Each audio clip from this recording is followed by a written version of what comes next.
Om madhuvatarитayate madhuksharanti sindhavaha madhvirna santoshadihi madhunaktam utoshasi madhumatparthivagum rajaha madhudaurastu nappita madhumanno vanaspatihi madhumagum mastu surjaha madhvir gavu bhavantu naha.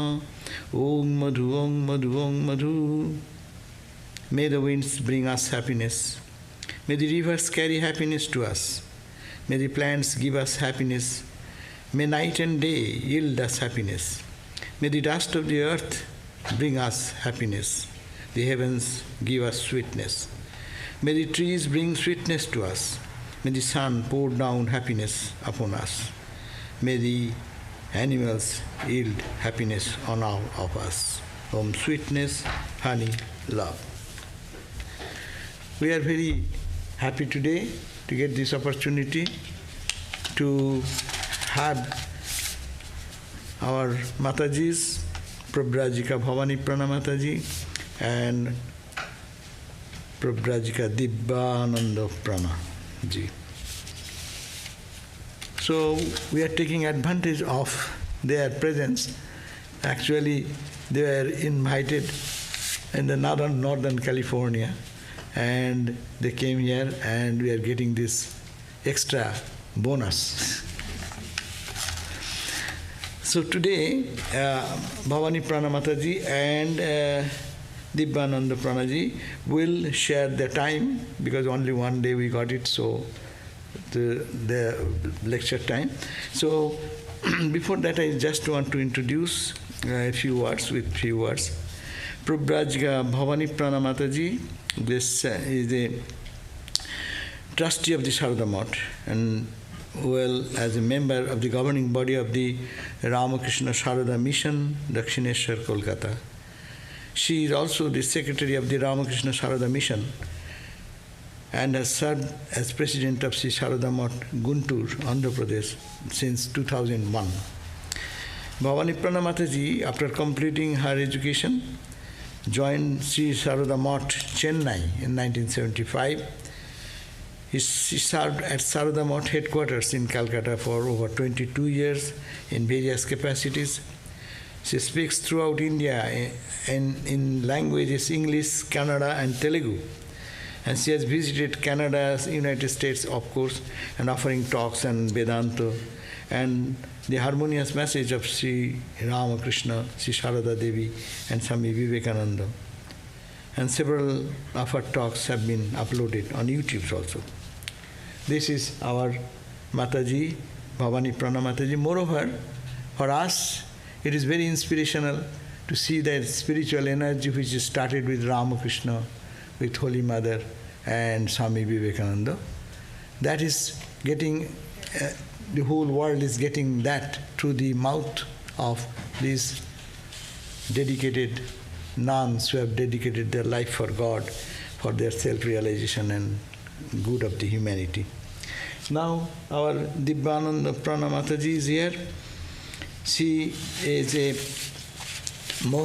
monastic member of Sarada Math, presently stationed in New Delhi, and she is editor of the English medium journal Sambit, the knowledge that leads to enlightenment.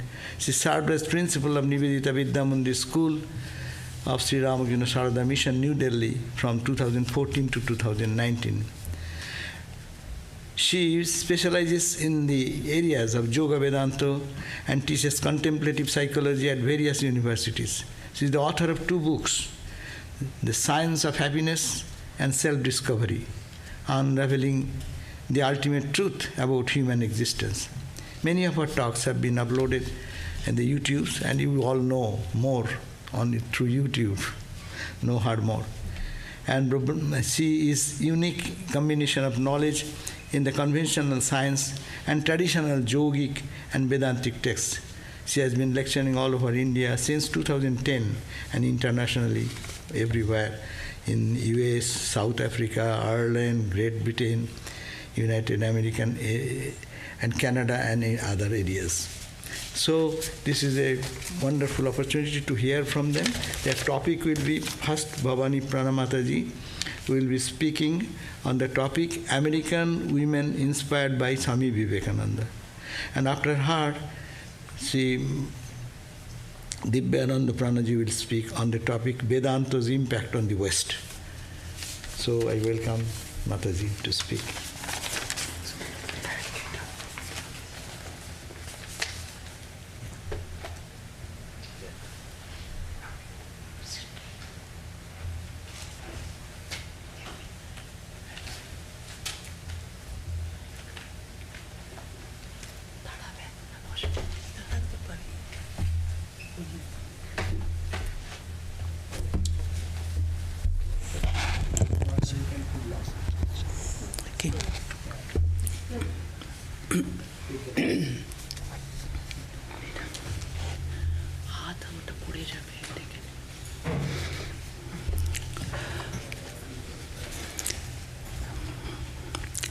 With my pranams to Sri Ramakrishna, Holy Mother and Swamiji, and also my respectful pranams to Sarvadevanandji and all other monks and friends and devotees.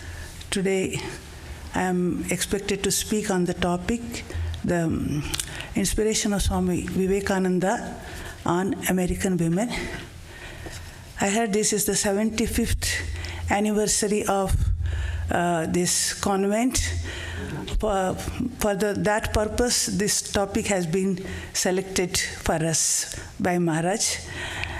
And it is a very big topic, and I shall just try to touch a few points. Swami Vivekananda had once declared that as Buddha had a message for the East, I have a message for the West. Of course, not only for American men, American women also had a special message from Swami Vivekananda, we can say. And not only Swamiji had a message for them, it is also very important to find how American women had an important role in fulfilling Swami Vivekananda's mission in this world. For when Swamiji landed in the soil of America, what do we see actually? We find that when Swamiji landed here, America and Chicago, we find him having in the most difficult situation, having no credentials, no letter of introduction, no country or religion backing him, and here the date for registration was already over long before he landed.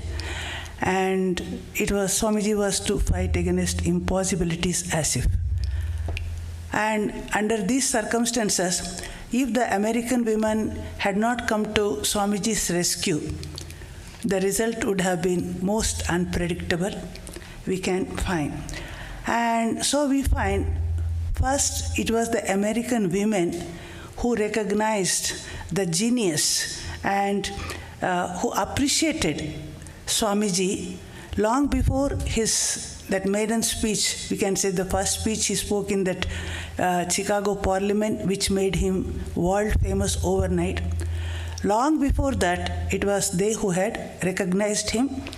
And actually in the Parliament of the religion, it was women who were outnumbering men. And Swamiji had written to the Raja of Khetri in 1894 itself to quote, "American women, 100 lines would not be sufficient to pay my deep gratitude to you. Last year I came to this country in summer, a wandering preacher of a far distant country, without name, fame, wealth, or learning, to recommend me, friendless, helpless, and almost in a state of destitution. And it was American women who befriended him, who took him into their homes and who treated him as their own sons and brothers. And they stood, as he says, they stood, my friends, in spite of the priest class opposing and discouraging them, that it was dangerous to encourage him, a heathen, an unknown foreigner, and it was a stranger. But still, Swamiji says it is, they are the better judges of character and soul, for it is the pure mirror that catches the reflection.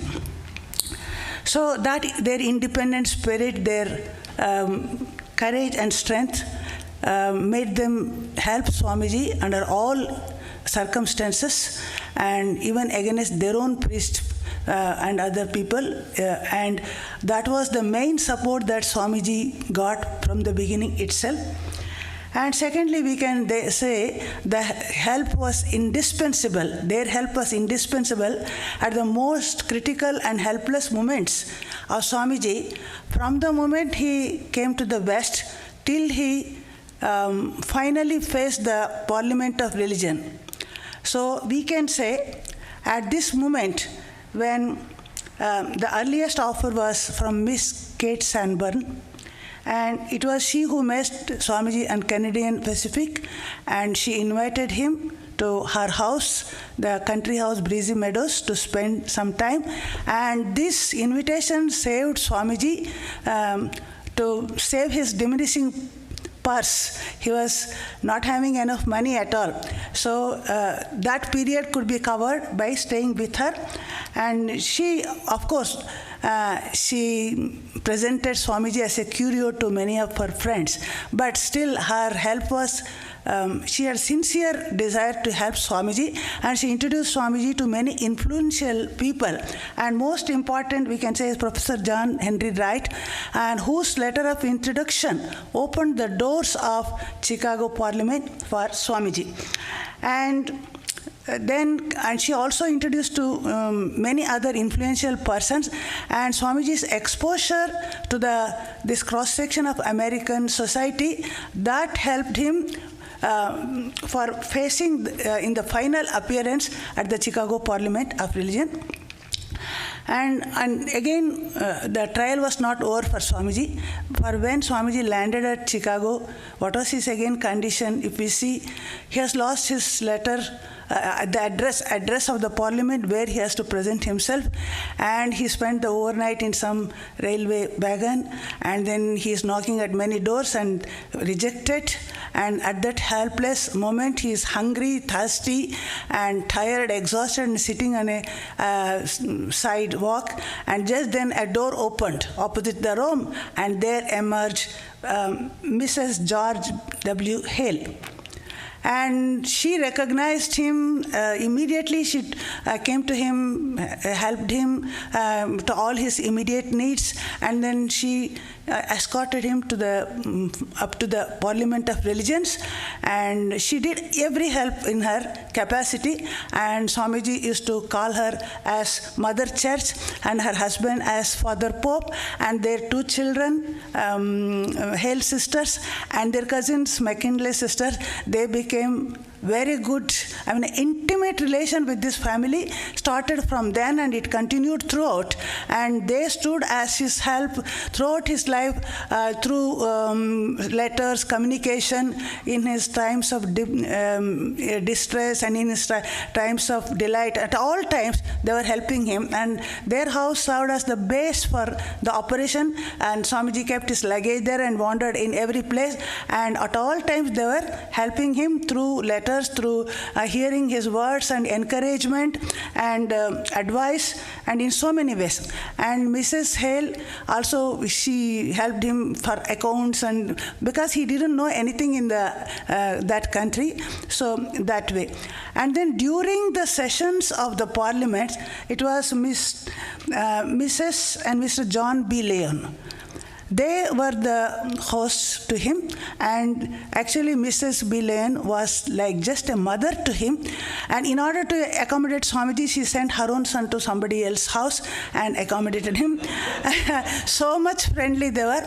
And Swamiji in the meetings, whatever money, coins he get, he will tie in a kerchief and empty it into her lap, and she will help him to arrange and count. And very interesting, one day he came and told her, do you know, I had the greatest temptation in my life.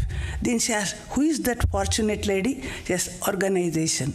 So the idea of working in an organized form in India, that he got there, that also he told her only. And then Swamiji also writes in letters, during this Parliament of Religion, it was American women who had outnumbered the men, because men used to mostly toil outside to earn their bread, whereas the women, their culture was centered among the women, and everywhere they were there, in all meetings they were. And then coming to the next lady, Mrs. John J. Bugley, the wife of a governor, and she was a brave and devoted lady and a great champion of Swamiji and a very caring hostess. And then she had heard Swamiji's lecture in Chicago and later invited him to her house, and Swamiji actually went there and stayed for some time, and she arranged a big meeting with the cream of the society, this Detroit society, inviting the clergymen, professors, mayor, and everyone.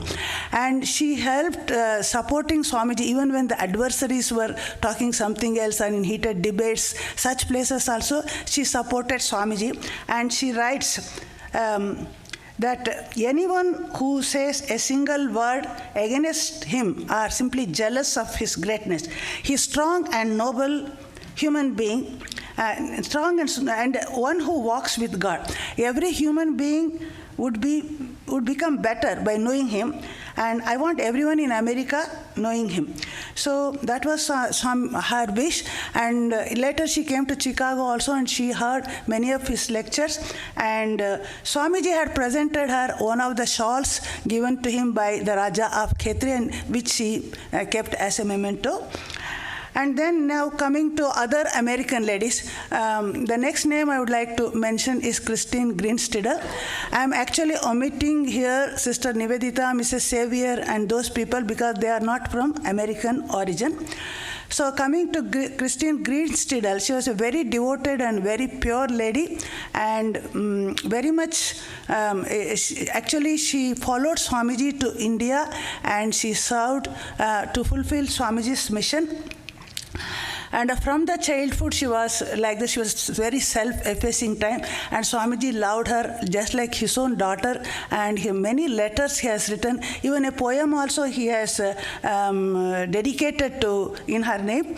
And then on 24 January 1894, she with her friend Mrs. Mary C. Funke, they very casually they had gone to attend one lecture by one Swami Vivekananda, seeing some advertisement, and then she recalls, before we had listened 5 minutes, we came to know that we have come to the touchstone in our life. And then she says, if we had missed this, what would have happened? That was her feeling. And she says, it's an amazing mind in which contact she comes. What can one say that will give even a faint idea of its majesty, its glory, and its splendor? Yet marvelous as the ideas were, and wonderful as the intangible something that emanated from the mind, I found myself saying, I have known this mind before. So that was her feeling. And then during the summer in Thousand Island Park, hearing that Swamiji would be spending the time with some devotees there, again with Mary Funke, she goes there to meet Swamiji, and with all, they had to travel thousands of miles. And then Swamiji says, afterwards he recalls, these disciples of mine, they traveled so many hundreds of miles to find me. They came in the night, in the rain, and they said, we have come just as we would have gone to meet Jesus Christ if he were on earth at this time. And they asked him to teach. And so without any knowing the place, anything, they simply went like that. And Swamiji had also replied gently, if only I possessed that power of Jesus to set you free. So Swamiji studied Sister Christine's mind the very next day, taking her permission, and he knew that she was absolutely pure, and he also initiated her. And then he talked with her many times about his future plans, about Indian women and their education. And already he knew she was going to help, that he had four tradings before itself. And then she also but she could not come to India before 1902 in the April, because she had so many responsibilities and she had to fulfill all that. And even so, she could meet Swamiji only for a few times in India, and even in that, because of the summer, Swamiji sent her to Mayavati, and then there she heard Swamiji had passed away. But she remained in India to accomplish the task which was given by Swamiji till her end she did. But after working for some time, that is after 12 years, she helped Sister Nivedita in educating the women in that school. And then after 12 years, just to recoup her health, she went abroad. But there she was stuck up for 10 years. Up to 24, she could not come because of the World War. And later she returned. But after that, she was somewhat in a retired life. And in the last days, she came back to America. Whatever it is, she considered India as a holy ground. And Swamiji had loved her so much and wrote so many letters to her. And she says, it is seldom that a Vivekananda comes on this earth. If I am to be born again, gladly will I endure 1,000 times the hardships of this life for the privilege that has been mine. She also said, blessed is the country in which he was born. Blessed are they who lived on earth at the same time, and blessed, thrice blessed are they who sat at his feet, and she was one of them. And next, coming to another woman who was blessed by Swamiji's touch, that is Sarah Ellen Waldo. And she had stayed also at Thousand Island Park with Swamiji, and she was so a brilliant lady with such a sharp mind and clarity, and so much, she already had so much idea of religion, and she grasped Swamiji's message very well. And in 1894, Swamiji's lecture at Brooklyn Ethical Association, that was the first speech she had, and there itself she was impressed. And then she was unmarried and she could dedicate her life to Swamiji's work. She did everything for him, we can say, taking down the notes of his classes, editing an arrangement for the class, cooking, and then seating audience, and then printing the tickets and whatnot, taking the addresses of the those who were the audience. And her impression of the class also she has given, and those first classes, how intensely interesting they were. Who that had the privilege to attend them can ever forget them? So Swamiji was at his heights, so they also got that impression. And actually she could grasp Swamiji's message so well that once when she read her notes, what she had taken down in front of Swamiji, Swamiji was surprised. He says, how could you have caught my thoughts and words so perfectly? I feel as if I am hearing my own speech. So that was Swamiji's expression. And she transcribed many of the lectures of Raja Yoga, Karma Yoga, and all those. And most important thing is that inspired talks. We must be grateful to her. Because of her dedicated work, it was possible. And all Swamiji's editorial work and all transcribing, everything she did, till J.J. Goodwin afterwards came. Before that, it was she who was doing it. Later, due to her eye problem, in the end, she had to give it to Dev Mata. Swamiji called her Haridasi, the servant of God. And then Swamiji even authorized her to take class, and he said, there is nothing in Vedanta which you don't know. And she had she could observe Swamiji from close quarters, and she would always tell about his playfulness and his nature. Only once she saw Swamiji was gazing at his own reflection in the mirror and going up and coming and again gazing. Then she got a doubt, what is this Swamiji doing? And then Swamiji says, do you know, I just forget how I look. The moment I turn away from the mirror, I don't remember how I look. So the least self-conscious he was that she recognizes. And of course it was not easy to work with Swamiji. She also got many scoldings also. But she says, I always blessed the day he came into my life. Of course, in spite of all this, we know that she was not actually a disciple of him or took initiation or came to India. It never happened. Even the Hale sisters and McLeod, they were all so close to him, but they never became actually disciples. But they provided only a beautiful environment, congenial environment, where Swamiji could work in that place. And another lady, most important lady we have to mention, is the Sara Bull. Swamiji called her Dhira Mata, the steady mother.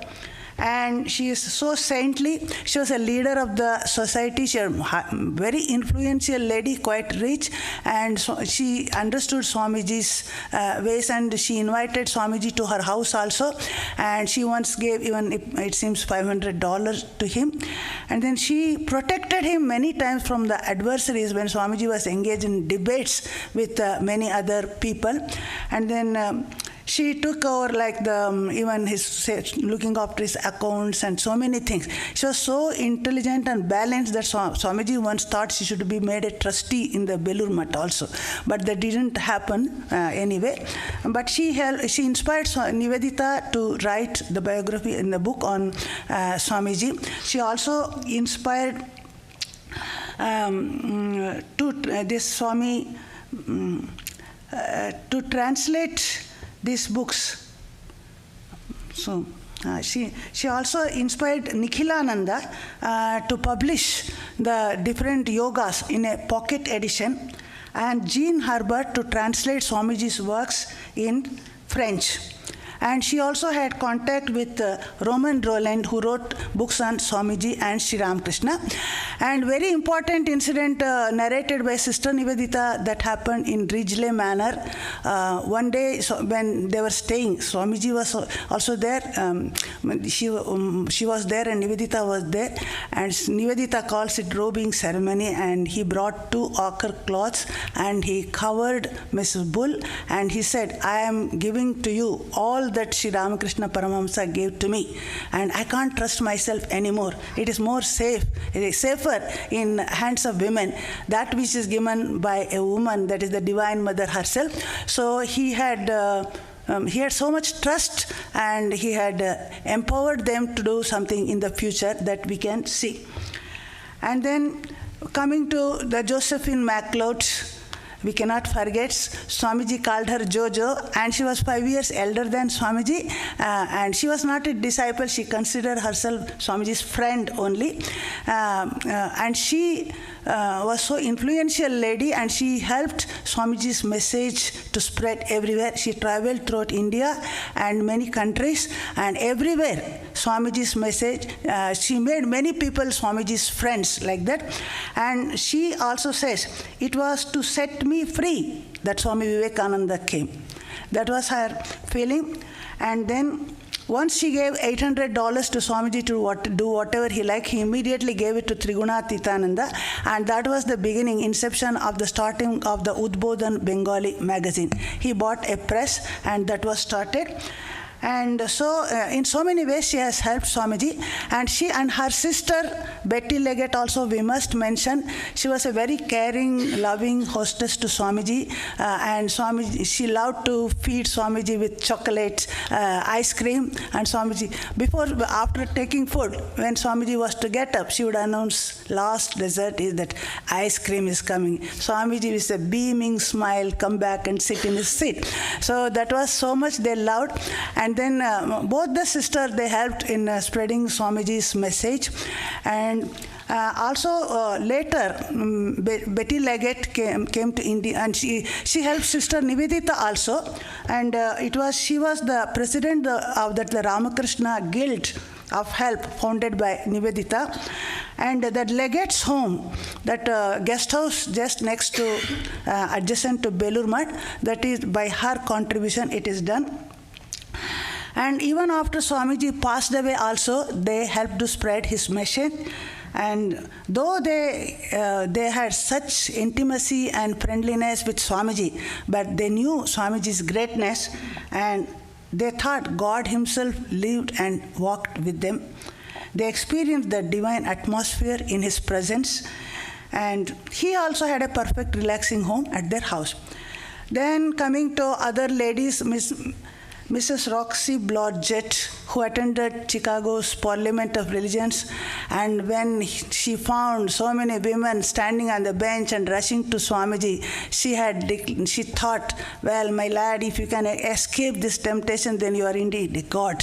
But really, then she got a big poster of Swamiji and she had it hanging in her house. And to that house, actually, Miss McLeod had rushed when her brother was in a last deathbed. And there, seeing the poster of Swamiji, she was surprised and came to know about all the details. And then she inspired her to invite Swamiji to her house, and within 6 weeks, Swamiji was already there. And she also has recalled so many memories about Swamiji, and she never forgot.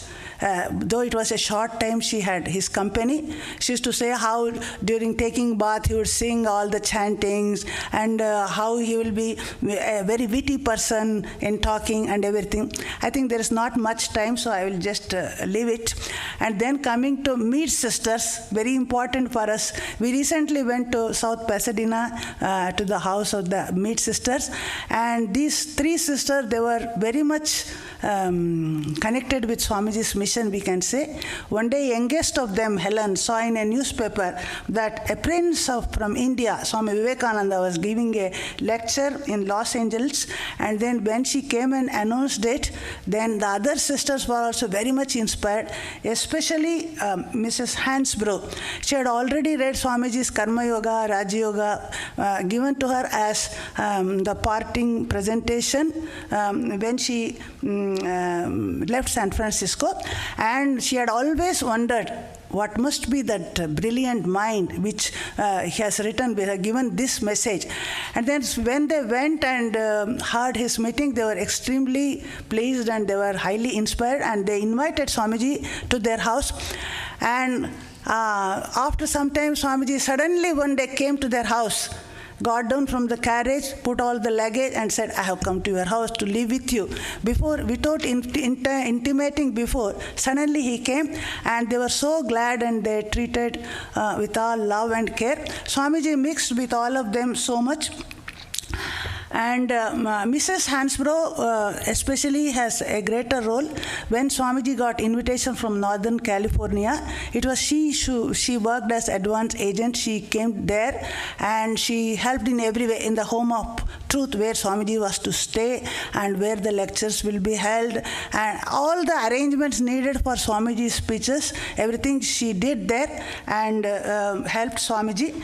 And Swamiji once told, you work like a demon.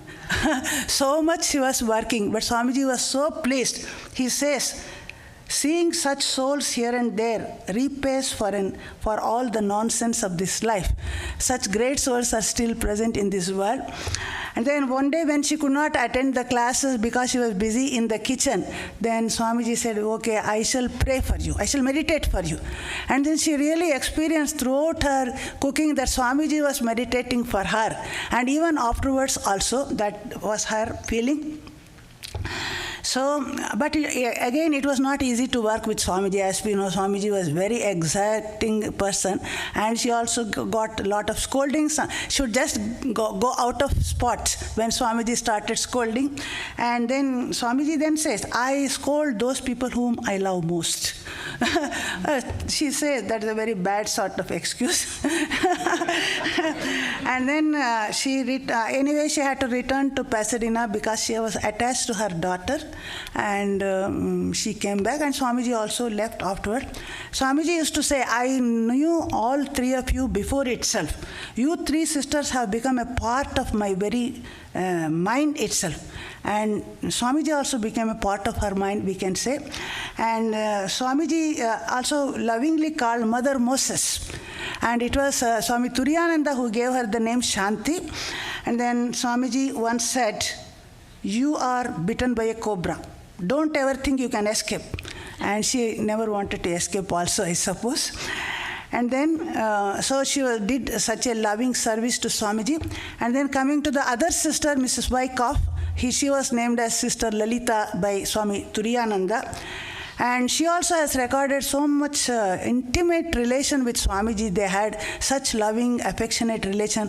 How Swamiji would take her on walks, and then he would chant, and he would tell stories, and he would explain the meaning of the chanting. And when she cooked, Swamiji went to kitchen to help her, and he himself would prepare many spicy dishes and would ask her whether she liked a spicy dish. So politely she said yes. And then he asked, was it true or only for friendship's sake? Then she said, yes, of course, for friendship's sake.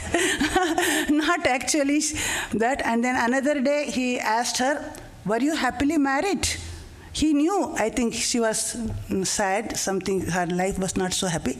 But she wouldn't admit that. She said, yes, she affirms. Then Swamiji says, I am glad that there was one happy marriage. There is no happy marriage in this world.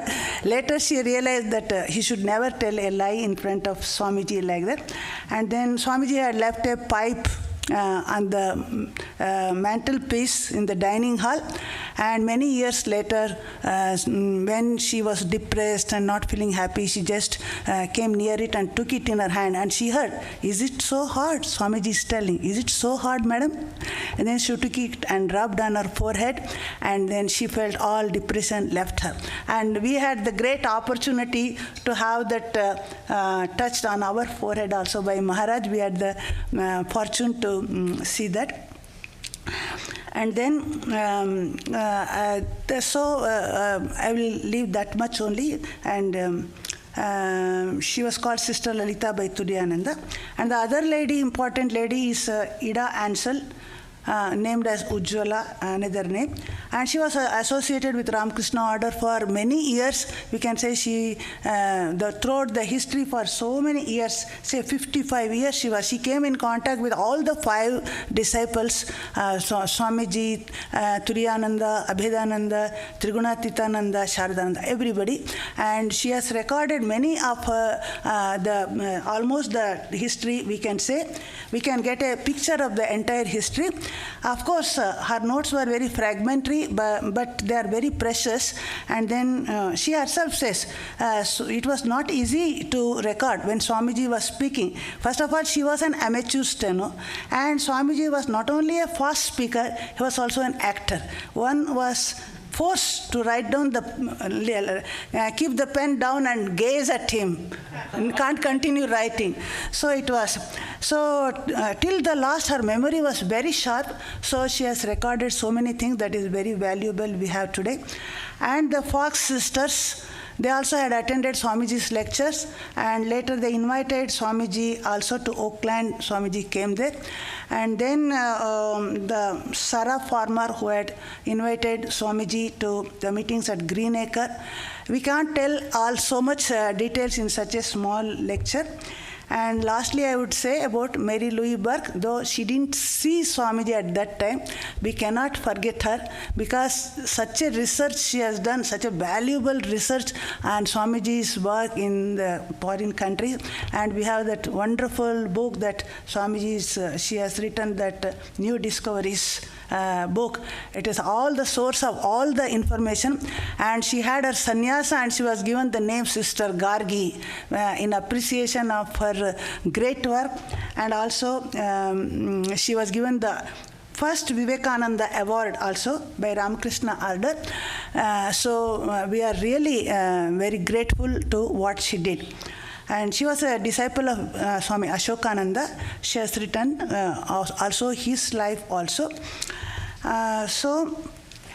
There are so many innumerable people who were inspired by Swamiji, and it is not possible to mention the names of all. Even an occasional, by chance, or a meeting with Swamiji also brought a transformation in the lives of many of the people, and we find later how it changed them. And Swamiji, not only while he was there living, even after he passed away, through his brother disciples, Turiyananda, Abhedananda and others, and the next generation like Ashokananda, Prabhavananda, Akhilananda, so many people, they are spreading the message of Swamiji further, and thus we find so many Vedanta societies in this country, and just like we have Ramakrishna Math Mission in India, and there are so many ladies inspired by and joining, and they have become the nuns of the American order, and this was my first opportunity to come here and meet many of them, and I am so glad and happy to have met them in the Hollywood and also San Francisco nunnery and all. So I am thank Maharaj for giving me this opportunity to speak a few words about how Swamiji inspired these ladies, and also how they helped Swamiji to fulfill his mission on this earth. Thank you. Om Shanti Shanti Shanti Hari Om Tat Sat.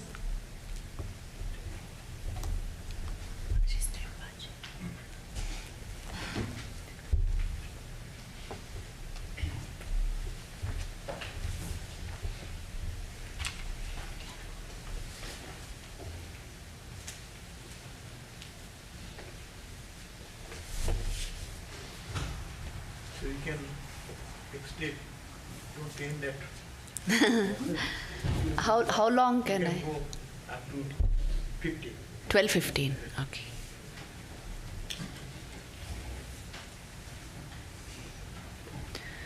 Om Jananim Sharadam Devim Ramakrishnam Jagadgurum Padapadme Tayo Shritva Pranamami Muhur Muhur. My pranams at the feet of revered Sarvadevanandji Maharaj, pranams at the feet of all the monks and Mataji, and namaskars to all devotees. So it is really so delightful to be here, and the topic given to me also so very relevant, especially for this very special occasion of the Platinum Jubilee of this convent, Vedanta's impact on the West. I think the lives of these monks and nuns, I think that live demonstration of Vivekananda's and Vedanta's impact on the West. We are really delighted to be here at this point of time. And there is, I think, a lot of historical account on this, Vedanta's impact on the West. I may not be the right person to talk about this because I actually live in the East, but Maharaj made me study quite a bit. I'm thankful for that in preparing for this talk, and I was really amazed to see the extent of this influence, especially here in the United States. So the story begins way back. I'm not going to cover the eastern part at all. Let's not go into how Vedanta arose in India. There have been many lectures on that, and we have studied it extensively. But the Vedanta's impact on the West, it's very interesting to take the historical account and proceed that way.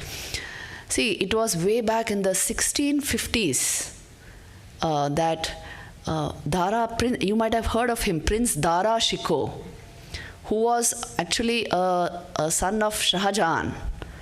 And he had 50 Upanishads translated into Persian for the first time.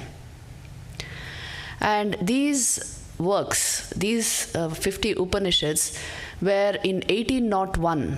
They were translated into Latin by a French savant called Anquetil Dupiron. And they were published for the first time under the title Upanishad. And it was this particular translation in Latin which came into the hands of Schopenhauer. So when he first read it, it's very interesting. He was so moved by them that I would like to quote his own words. He said, "In the whole world, there is no study so beneficial and so elevating as that of the Upanishads. It has been the solace of my life, and it will be the solace of my death." This is so moving because so many of us feel the same way about the Upanishads. This is what we feel because it is to do with the real I. And that is why this study, this literature is one of the most precious things on the planet. And you see the very same words he has said. And then it so happened that in 1846, the Bhagavad Gita, which is considered the essence of the Upanishads, it was translated for the first time in English by Sir Charles Wilkins. And he worked in the East India Company, and the first British Governor General of India, Warren Hastings, was actually a Bhagavad Gita enthusiast. So it's so interesting to know these facts. So when the first English translation was made, there was a lot of excitement in the Western world. For the first time, Bhagavad Gita was coming in English format into our hands. And so it was Thomas Carroll who gave the first copy of the English translated Bhagavad Gita into the hands of Sir Ralph Waldo Emerson, who was the founder of the Transcendentalist movement here. So that sparked off a whole lot of interest in Vedantic thought, and a whole lot of the Transcendentalists of that time, like, of course, it includes Emerson, Thoreau, Walt Whitman, and there were a whole lot of others. I have their names here, and I would just like to read it out.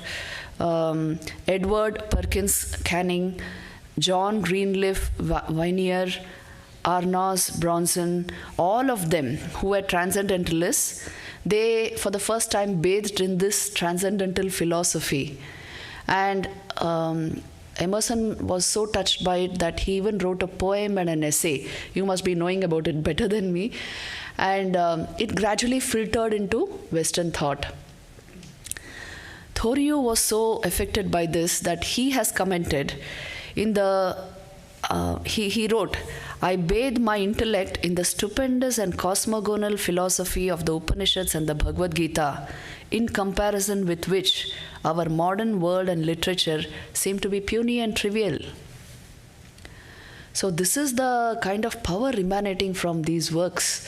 And it affected all these great minds.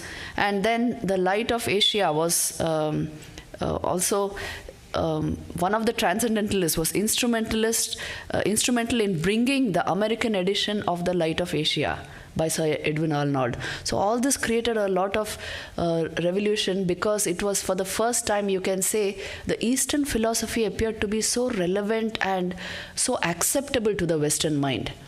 And then Vivekananda's coming to the West. I would say, you see, the soil was very fertile for him to come and sow his seeds, because so many great thinkers of those times had already been touched by this philosophy. So when Vivekananda arrived here, and in the work that he did for 5 years, of course, for the most part, we focus on his Chicago Parliament, but that happens in India, they focus on that. But the amount of work Vivekananda did for the next 5 years, the 5 years he spent here in the West, that sowed a lot of seeds for the Vedanta movement here. And Vivekananda really, as Mataji said, had a message to impart to the West, as Buddha had a message to impart to the East. Vivekananda himself declared this. And he traveled from Chicago into the West Coast. We have been following that route. And in California, at Oakland, SFO and Alameda, we had Swamiji gave a number of lectures, and he gave 8 lectures in South Pasadena, where he was the guest of the Mead sisters. So the influence that Vivekananda had on the intellectual minds of those times, that was enormous. Especially, I was so delighted to read about Tesla, Nikola Tesla, who was a great physicist of those times. And the beauty of Nikola Tesla was he understood something of the relationship between matter and energy, and came close to the equation not E is equal to mc squared, but close to understanding the relationship between matter and energy 10 years before Einstein. And he wrote something of that to Vivekananda, that I would like to demonstrate this very important thing to you in an experiment. So this is all very exciting even to the scientific world, to understand that Vivekananda had such a grip over all these minds. And then, of course, Carl Jung, William James, Aldous Huxley, J.D. Salinger, and Joseph Campbell, who were writers, Christopher Isherwood and Houston Smith, all came into close proximity with the Vedanta centers which Vivekananda established. The first one, of course, was in New York, and the next one was here. So the first one was in 1900, and a whole lot of these thinkers started visiting these centers. 4 of Vivekananda's brother disciples were in the US. I think you know all this history very well, so I will not go into that. All of them, in a way, they affected huge populations to come into this stream of thought. But the beauty of this stream of thought is there's nothing Eastern or Western about it. That's the beauty of Vedanta. It's so universal because it is to do with the real nature of our being. It has nothing to do with where we were born and how we were raised and where we were raised, and nothing to do with all that at all.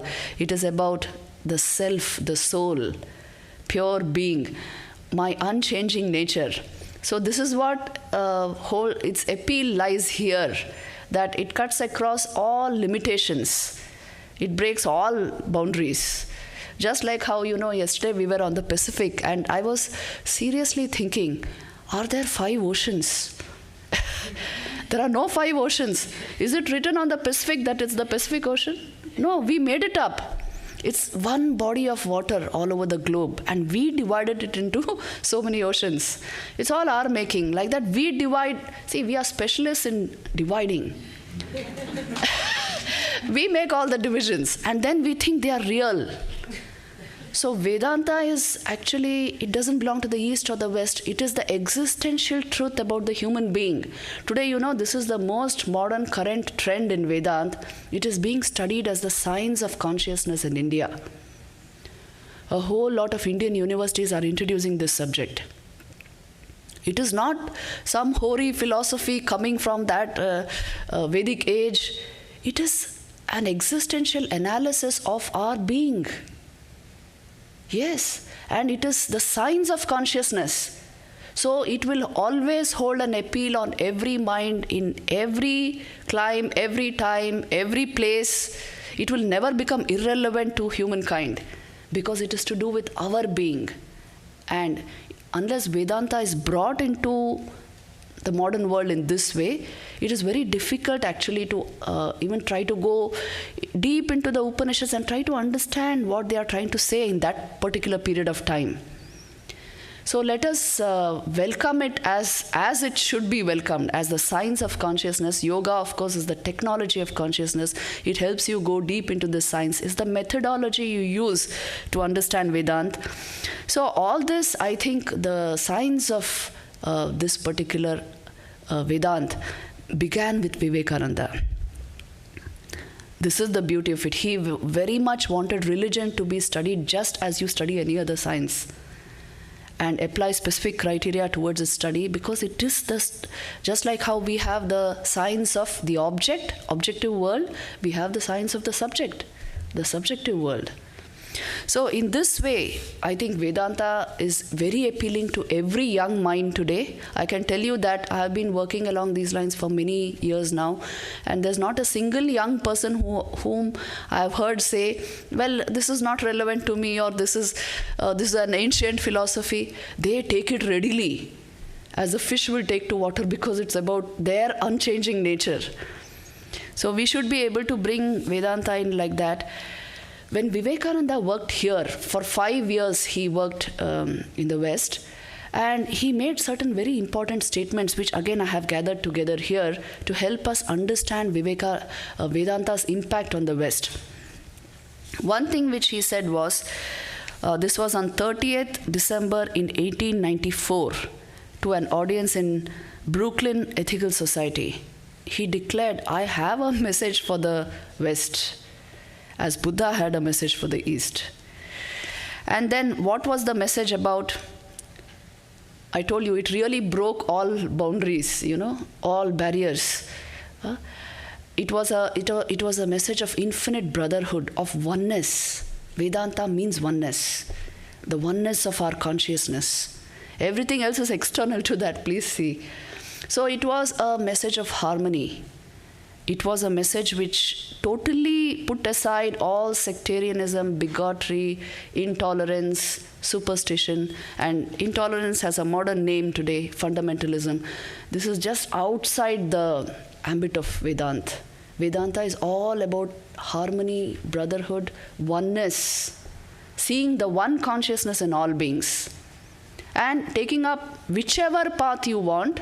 See, this is the beauty of Vivekananda. He said, each soul has its own path. You have your own path in your own soul. And each one will take up his own path, no matter how much we try to standardize ways of moving forward in the spiritual life. Each one will follow his own path and reach the ultimate goal. Vivekananda said all this. And this has given us a totally new interpretation of the Vedanta philosophy, where it is acceptable and applicable to all beings, no matter in what stages of progress we are. It is open to everyone. And for the first time, Vivekananda voiced it in this manner, in this country, which supported his work so much. So that is why I have great respect for America. It's a great country which welcomes new thought, which opens its arms for anything that is new. Traditional nations which are rooted in tradition don't do that easily. But America is unique in this aspect. So that's why Vivekananda's work began here. And then I would also like to point out to a few more things. He insisted that religion is not about studying and learning and philosophizing. It is being and becoming. This again brings it back to, the first person perspective. It is about your own being and becoming. And the discovery of religion, which means spiritual experience, ultimately will come to that. So it is not just about thought construct, what was ordinarily understood as philosophy and religion. It's not about that. He also insisted that religion is the idea that is raising the brute unto man and man unto God. He would say, if you remove religion from society, what would remain? A forest of brutes. So let's take care. If we remove the most essential aspect of human evolution, we will not know why we should evolve further. We won't even know that. That important is religion, but religion as it is understood here, a very universal format for accepting every soul evolving in its own way towards its goal. So it's a very universal thing about Vedanta. All this Vivekananda voiced from here, and then he would always also say, happiness is not the goal of life, mere happiness, but wisdom. So life is about growing up, not just growing old. So he was, some of his, nuggets of wisdom which he gave here are very appealing, especially they are timeless. Although he gave them so long back, even today they hold. And then, of course, Vivekananda's definition of religion was the manifestation of the divinity already within man. That's, I think, the most wonderful definition you can have of a universal religion. And then, let me focus on the most important points. We don't have much time. Yes, another point which I would like to make is the most unique contribution of Vivekananda here in the West was his classifying the spiritual path into the yogas, the 4 yogas, which are actually, you can say, practical manuals for following the Vedantic life. If we did not have these 4 yogas, you see a lot of confusion has occurred on how to reach God in the past, isn't it? We have systems and systems of theology and philosophy in India. And many of them have been at loggerheads with each other over the centuries. So bringing this understanding that the yogas are the way to the Vedantic realization, and making these 4 yogas so compact, so practical and applicable to our modern life, this was a great achievement of Vivekananda. So when the 4 books came out, the Karma Yoga, Raja Yoga, Bhakti Yoga, and of course Jnana Yoga, then it was very clear that these are actually practical manuals for reaching the Vedantic realization. This is a great contribution of Vivekananda in the West. And when the other Swamis, the Vivekananda's brother disciples, Swami Shardananda, Abhedananda, Turiyananda, and Trigunaatitananda worked here in America, when they came here, if you travel around many different states here, you will see the impact of the work. A whole lot of work these Swamis did, and the next generation of monks. Today we have 13 Vedanta centers in the US and a number of unaffiliated centers also. And the level of interest is so high here. Not that the number may be too much every time, but there are very, very discerning, thoughtful minds pursuing this. A lot of research is going on this. We were talking about it in India, that it's easier to do a PhD on Vedanta in the US than in India. Yes, because there it will only be studied in a particular way as a philosophy and as consciousness studies. It is just now trickling into the academia. But here it is easier to do it that way, because there are a number of departments on consciousness studies in various universities in the US. So I would like to especially now focus on this particular trend of Vedanta, because it is the most latest modern trend, and also the science of consciousness and India's own indigenous way of interpreting that science through this particular thought system, Vedanta. This is catching a hold of a lot of young minds there.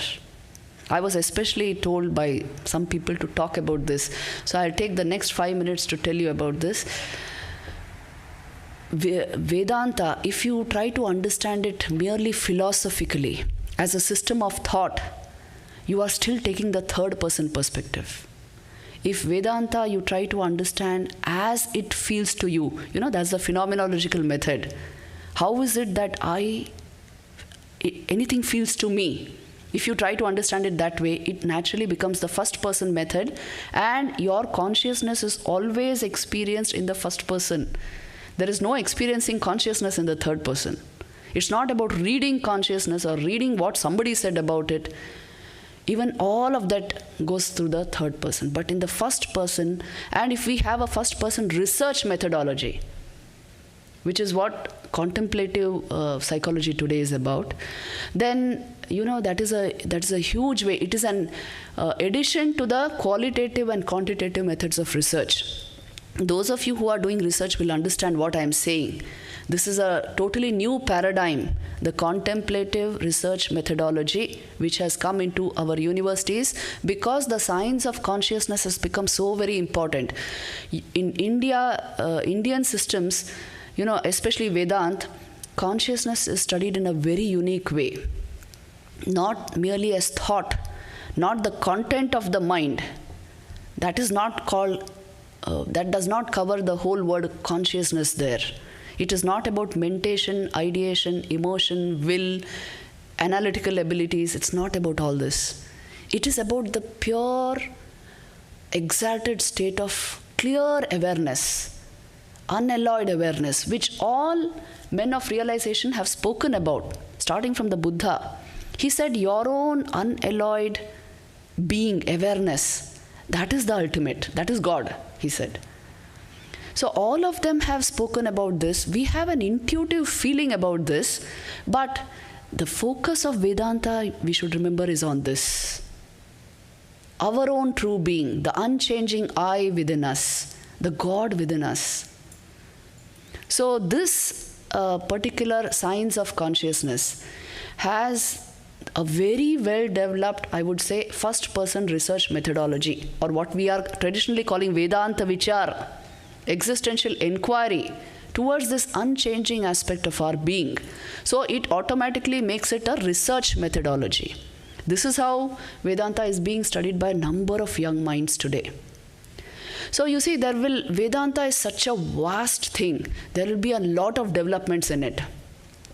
But the most current trends about this will make way for, as we say it here, I subscribe to spirituality and not to a religion. It will make more way for that. That will get well established, because it is about existential inquiry, and it is not about subscribing to any particular way of thinking, any particular theology or philosophy. It's not about that. So Vedanta's outreach will be immense with this kind of understanding, and it is a research methodology, which means it has a very scientific basis. So this naturally, Vivekananda always insisted that science and religion, they should not be at loggerheads with each other. They should meet and shake hands. So this will become possible only when this becomes a research methodology, isn't it? When it will be accepted into the thinking scientific mind of today. So Vedanta has enormous potential towards all this. Now, a lot will depend upon sincere practitioners of Vedanta, and they will create the community of teachers required to transmit this knowledge. Amongst them will come the people who will teach this. So that is why the most important thing which Sri Ramakrishna and Vivekananda always insisted in Vedanta is, it is not merely about discussion, it is about realization. It is about being and becoming. It is about the practice of religion. It is about sadhana. So if this comes into our lives, Vedanta will become something real. Actually, Vedanta works when something transcendental has become more real than the mundane. Yes, and that is only possible through the power of sadhana, to the power of spiritual practice. So if we are sincere about this, don't stop your interest in Vedanta with merely hearing lectures. Let there be some real sadhana in our life, and you will see Vedanta will just open up. If you ask me why Vedanta's impact on the West, it is because there were such fertile minds that as soon as the seed was put, a tree bloomed forth. Yes. So that training, that preparation and readiness to flower into a complete, plant, that is required. That is the most essential thing. So Vedanta is always there with us. It will be there. The books are there. But the essential germination of that should occur in our hearts. If we can make that happen by the power of spiritual practice, by dedicated effort, by karma yoga and bhakti yoga, jnana yoga, raj yoga, whatever you follow, or a combination, the harmony of everything, then that will be the greatest flowering of Vedanta in modern life. So I can see a number of youngsters here who also went to San Diego to attend the lectures. So I think you should take this up as a discipline, as a practice. And Vedanta's impact will continue. It's not going to stop. It is meant for thinking minds and research-oriented minds. So with this, I would like to conclude Vedanta's impact. There's a lot more we can say about all this, but the time is limited, and I tried to cover some of the essential aspects and the modern trends in Vedanta towards this. It has immediately made Vedanta relevant to neuroscience, to physicists, to thinkers and philosophers all over the world. It has psychologists, most of all, to psychologists, because contemplative psychology is one of the most practical aspects of Vedanta and yoga. So let's bring everything together, and let us not think that only this much is possible. There's no only this much. The sky is the limit. If you have a heart and mind which are open to truth, no matter how it comes, from where it comes, then I think we will do real justice to a philosophy like this, since we claim to be its followers. So let us try for that. And I pray that Swamiji's blessing is there on us, so that we may move forward in this study which we have taken up. Om Shanti, Shanti, Shanti.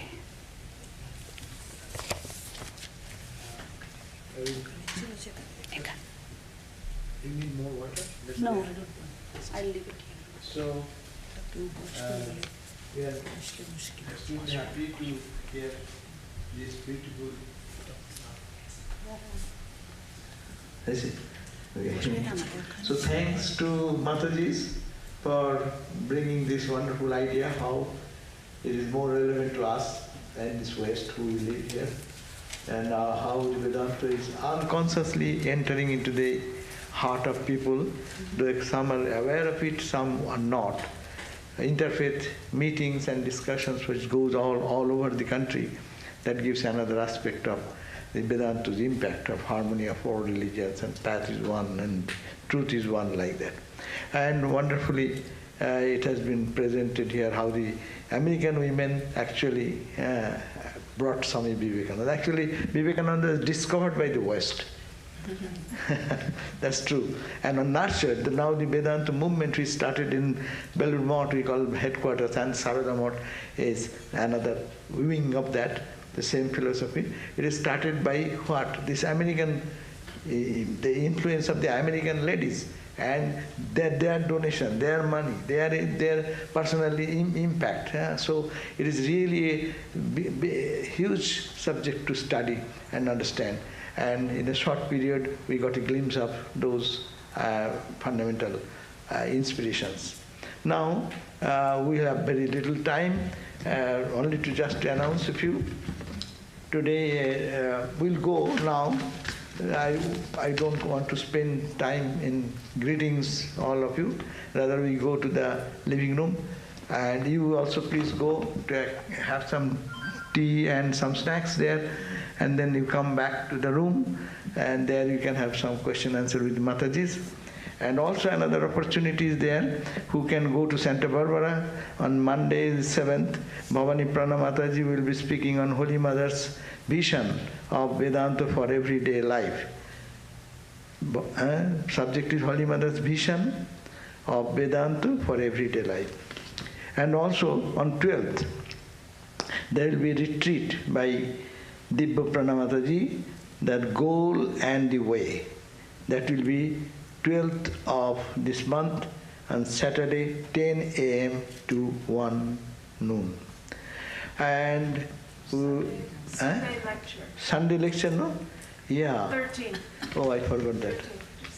13th, yes, 13th, Divyanandaprana ji will be speaking there, seeing God everywhere, 13th. So you have another 3 opportunities. Whoever can manage to. Tomorrow she's speaking at Oh, Loyola Marymount. Tomorrow, what time? 11:50. 11? Everybody's welcome. Everyone is welcome, 11:50. So you can go to Loyola Marymount University, and there'll be... Online. It's online. Online also. Anyhow. So these are the few opportunities we have. And we thank the Matajis again for coming and giving this holy company to all of us. And I wish that in future also such opportunities will come. So thank Matajis, and thank you all for joining, and those who are online. And we will go to now with a simple chant. Om Shanti Shanti Shanti. Peace, peace, peace. Sri Ramakrishna Arpanastu. Offering to Holy Sri Ramakrishna.